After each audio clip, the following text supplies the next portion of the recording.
Kaunay po niyan, ilang lugar sa Davao Region binaha dahil sa pag-ulan na dulot ng easterlies.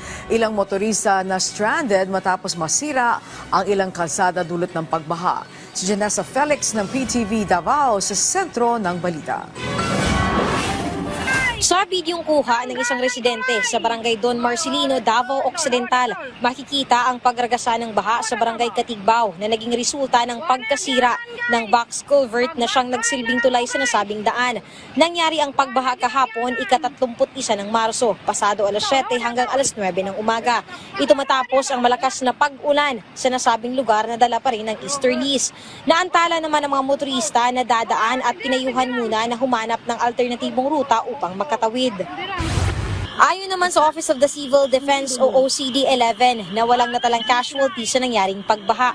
Magsasagwa umano sila ng investigasyon sa naging sanhi nito dahil posibleng kakulangan sa punong kahoy mula sa kabukiran ang rason sa pagbaha at nangangailangan ng reforestation.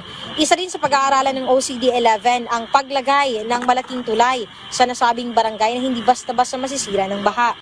Kahit naman summer na sana tayo, but nandiyan pa rin si easterlies, ibig sabihin, posible pa rin mag-uulan at siyempre ingatan natin yung ating sarili, ating pamilya by listening. No? Makinig po tayo sa advisory ng Pag-asa, advisory ng Provincial Disaster Officer, ng OCD, ng Municipal Disaster Officer, ang ating mga barangay official. Samantala, possible na para sa mga motorista ang sirang daan sapagkat nagtulungan ang barangay na magawa nito ng paraan at walaan yang mga danyo sa nangyaring pagbaha. At hindi na rin nagsagawa ng evacuation dahil iilang oras lang ang tinagal ng pagbaha at hindi na umabot sa residential area malapit sa nasabing barangay road.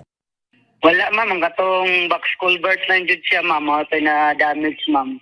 Ato na dugtong sa Barangay Talagoton and Balantaya. Paalala naman ng MDRMO sa mga residente na palaging makinig sa advisories mula sa kanilang opisina upang masiguro ang kaligtasan ng bawat isa.